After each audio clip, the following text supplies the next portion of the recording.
Twin Dilemma is the final story of Doctor Who Season 21. As with the previous few seasons, the quality has varied wildly from one story to the next, and never more so than here, as one of the all-time great Doctor Who stories is followed by one of the worst. But how did it all go so wrong when the Caves of Androzani got everything so right?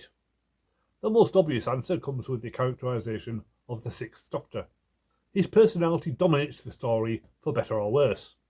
Clearly, the production team decided to concentrate on the regenerated Doctor this time round, after Peter Davison's Doctor spent his first story recovering and was seen as weak for a long time afterwards. Instead of being physically weak, this new Doctor is mentally troubled, lurching between several radically different personalities, from cowardly to boastful to psychotic. You never know what he'll be like from one scene to the next. And none of them are particularly sympathetic, so the viewers would have been left wondering which one of them they would end up with. Unfortunately, the one who ends up sticking around is the vain, arrogant Popinjay. He's not a million miles away from the Third Doctor's personality, to be fair, but John Pertwee's Doctor always had his moments of charm, where he could show that he was a decent person beneath all the bluster, and so far Colin Baker has yet to be given any of those. He does get more likeable towards the end of his era, but to be so repulsive in his debut story was a definite mistake, and it would have put a lot of viewers off the show altogether. The relationship between the Doctor and Peri is central to the story, possibly more so than any previous Doctor-companion pairing. It does feel like the show is starting to move towards the current style, where it's all about the relationship between the central duo, but it's not there quite yet. The difference is that Peri is still very underdeveloped as a character, and spends most of the story just reacting to the Doctor, rather than driving the story herself, as later companions would. And more importantly, her and the Doctor spend most of their time arguing, and he even physically attacks her at one point. You really don't get the sense that they even like each other anymore, which is a problem when two of the cliffhangers involve one of them reacting to the apparent death of the other. And you are left wondering why Peri doesn't just leave at the first opportunity. Admittedly, neither of the planets she visits in this story are particularly appealing, but I'm fairly sure she gets back to present-day Earth next week, so we'll see if she thinks about leaving then. But even apart from the regulars, the rest of this story is significantly worse than recent stories in just about every possible way. When the viewers aren't trying to get a handle on the new Doctor, they are subjected to the story of Romulus and Remus, two annoying teenagers played by two of the worst actors the show has ever seen. They could have cast twin girls, but Jonathan Turner insisted it be boys, for whatever reason. I'm not going to speculate. They are kidnapped by a creepy old man who turns out to be working for Mestor, who is a talking slug. Just a few stories earlier in Frontios, we had the Tractators, who were talking woodlice. And the two look extremely similar, so it is starting to feel like the show is running out of ideas.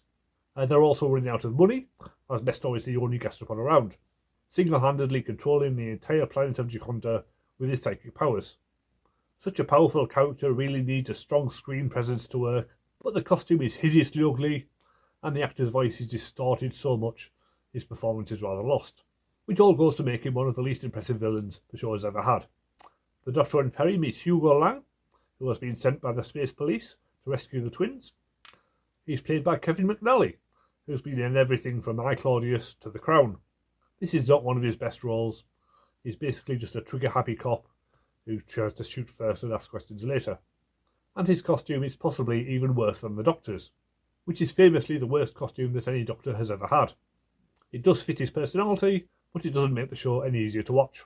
The whole production also feels very cheap.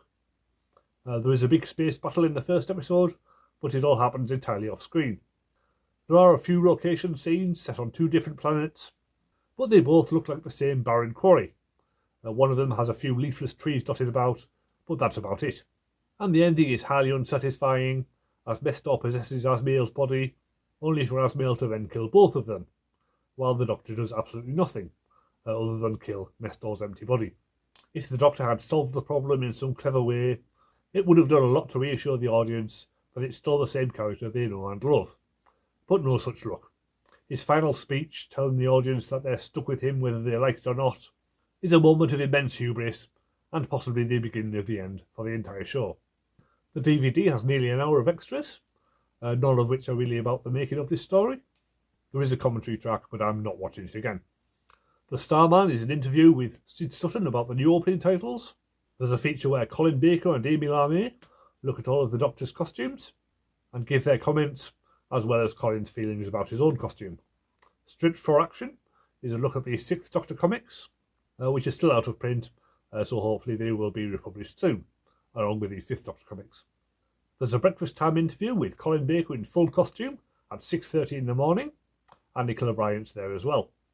And there's also another interview with Colin for Blue Peter, which is padded out with clips from all the regenerations so far. Overall, it's one of the worst starts to a new Doctor imaginable. Its reputation is thoroughly deserved. I'll give it 1 out of 10. Next week, it's Attack of the Cybermen. I'm pretty sure that's a bit better. It can't possibly be much worse.